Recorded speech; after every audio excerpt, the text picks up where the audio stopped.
Bismillah Rahman Rahim. Ladies and gentlemen, thank you very much for coming to the Foreign Office.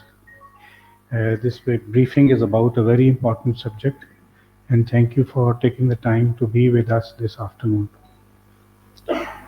Today we will share, today we will present details of a sophisticated and sinister Indian campaign of extraterritorial and extrajudicial killings inside Pakistan. We have credible evidence of the links between Indian agents and the assassination of two Pakistani nationals on Pakistani soil. These are killings for hire cases involving a sophisticated international setup spread over multiple jurisdictions. Indian agents use technology and safe havens on foreign soil to commit assassinations in Pakistan. They recruited, financed, and supported criminals, terrorists, and unsuspecting civilians to play defined roles in these assassinations. Indian media and social media accounts immediately claimed and glorified these killings as successful retribution against enemies of India and projected their capacity to carry out these illegal acts.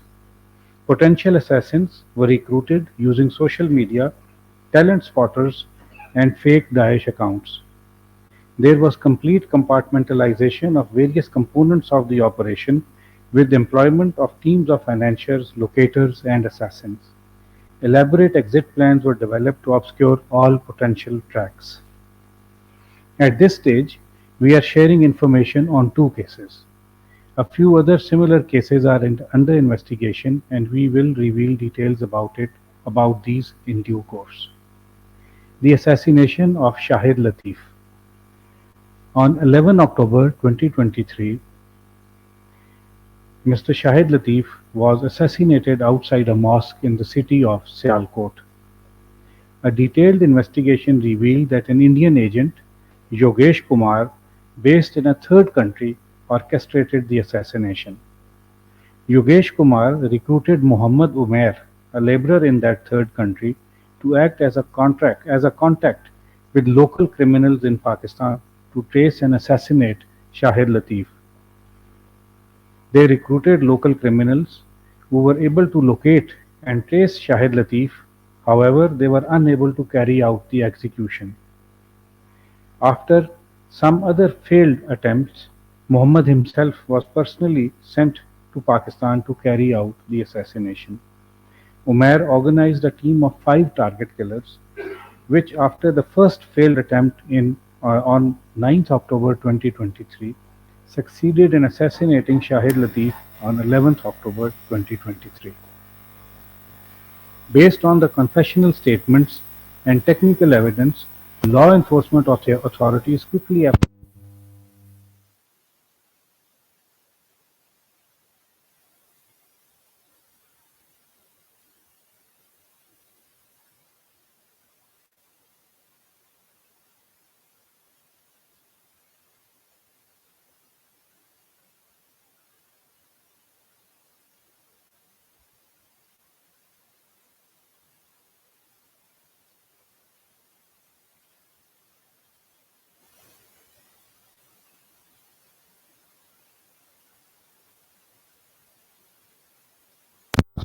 who was assassinated during Fajr prayers in a mosque in Rawalakot on 8 September 2023.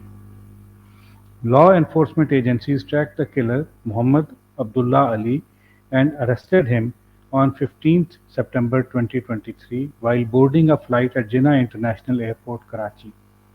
Interrogation revealed that Muhammad Abdullah Ali was recruited and guided by Indian agents Ashok Kumar Anand and Yogesh Kumar. Indian agents utilized social media app Telegram to recruit Muhammad Abdullah Ali, who was asked to locate Muhammad Riaz.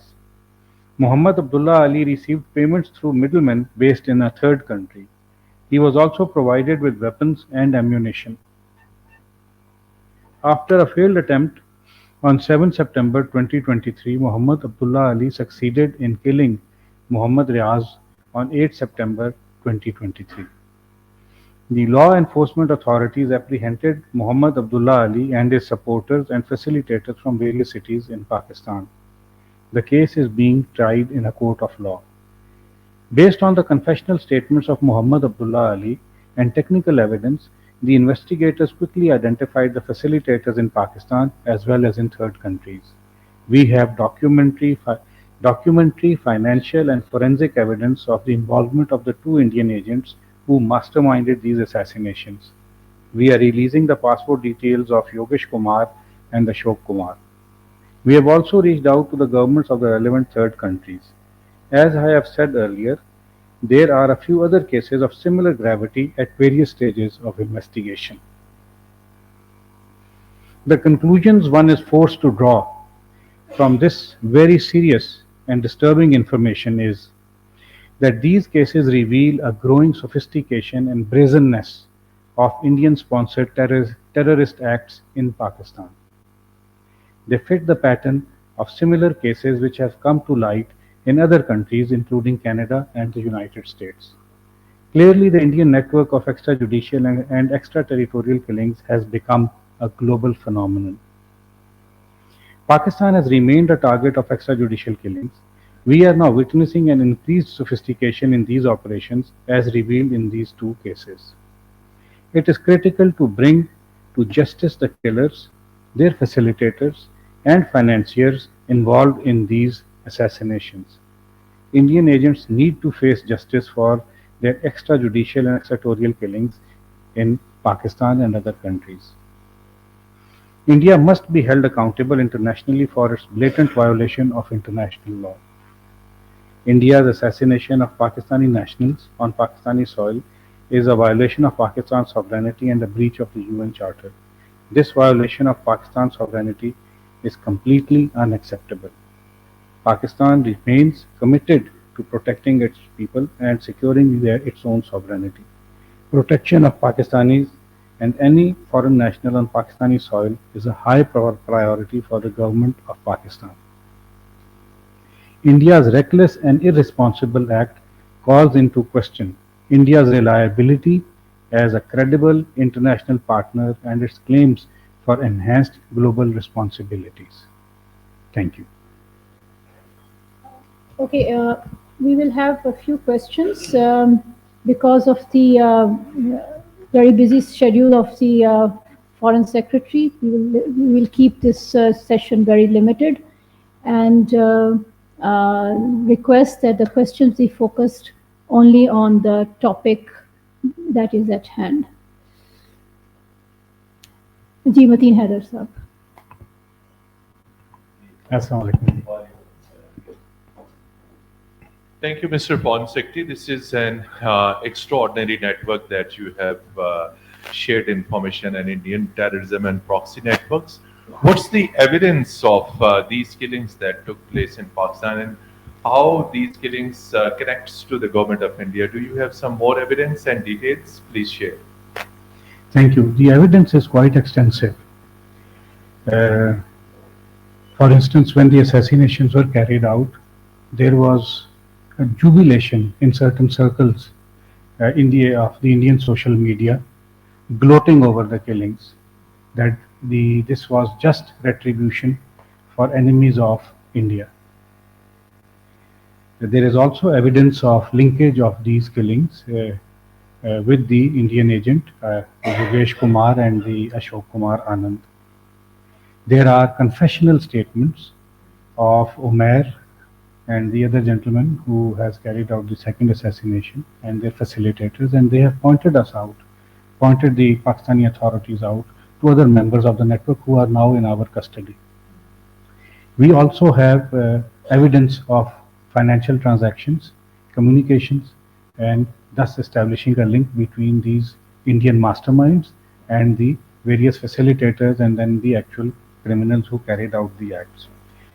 Taken together, this is a fairly comprehensive package of evidence which clearly points out to the involvement of these Indian agents, we believe at the behest of their state, to carry out these assassinations on the territory of a sovereign state in complete violation of international law. And then there is the general atmosphere about this. We are not the only ones saying this. There is evidence also, which the Canadian authorities have shared, and there is also news of the United States, where another agent, Indian agent, has been caught trying to conduct a similar activity there. So, taken together, it is fairly clear what India is doing in complete violation of international law. Mr. Nazim.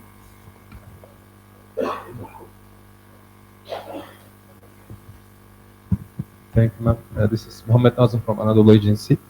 Do you think are these killings in Pakistan linked to similar events in USA and Canada? So have the investigators found any similarities in these killings? Thank you.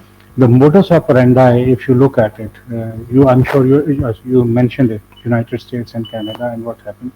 The modus operandi seems quite similar.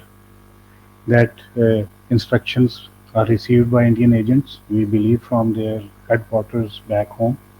They then go about looking for contacts and contract killers in the local community, and then they execute the crime. In the case of the United States, the agents by chance ran into an informant who then subsequently referred them to an undercover officer in the United States. But the modus operandi seems to suggest that yes, there is a similarity in how these assassinations are being carried out. Yes, fine.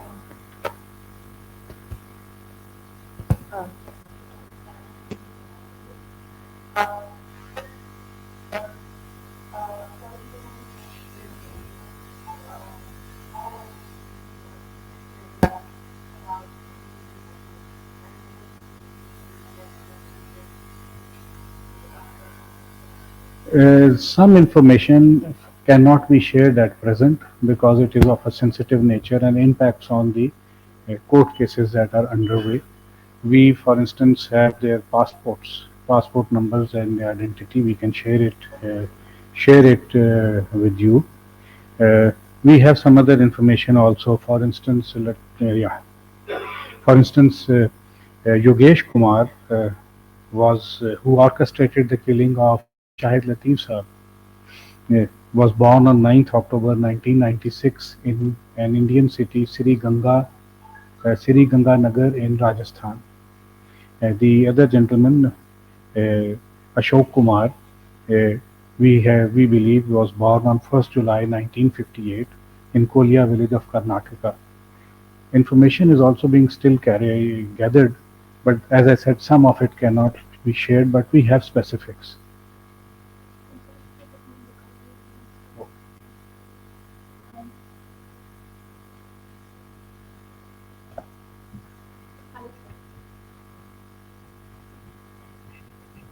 Sir, how many individuals other than these two targeted in Pakistan? There is a report that some other target killing in Pakistan in 2023. Have you found any clear evidence of Indian involvement in these cases? Right now, of course, as I've already said, we are sharing details of these two, but it cannot be discounted that there are other instances that have also happened. Investigations are underway, and as and when we have sufficient evidence, it will be shared with you. We don't have time for many questions.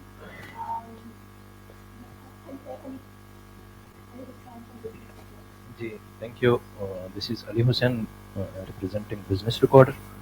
You have just highlighted as to how the Indian intelligence agencies are committing these assassination campaigns now across the world now. Are the Pakistani authorities aware of any such threat in future to Pakistani citizens? Will the law enforcement agencies be able to take on such kind of threats to Pakistani citizens? Thank you. Following these incidents, of course, we have increased our vigilance, knowing that now Pakistan is a clear target of Indian activities of this nature. Our agencies and various other departments and ministries are exercising extreme vigilance. We do not discount the possibility that there may be other targets of Indian activities. To the extent possible, uh, the Pakistani state will do everything that it can to protect its citizens. Where it has evidence, of course, the individuals will be informed that they need to exercise caution. We are doing everything that a sovereign state needs to do to protect its citizen in the face of this absolutely uh, lawless criminal behavior. We have to finish at 5:30. That's why this was the last question. My apologies, because there is an important meeting there for which the Foreign Secretary has to go. Our apologies. This was really the last question. Thank you very much. I am really grateful for your time, please. Thank you very much.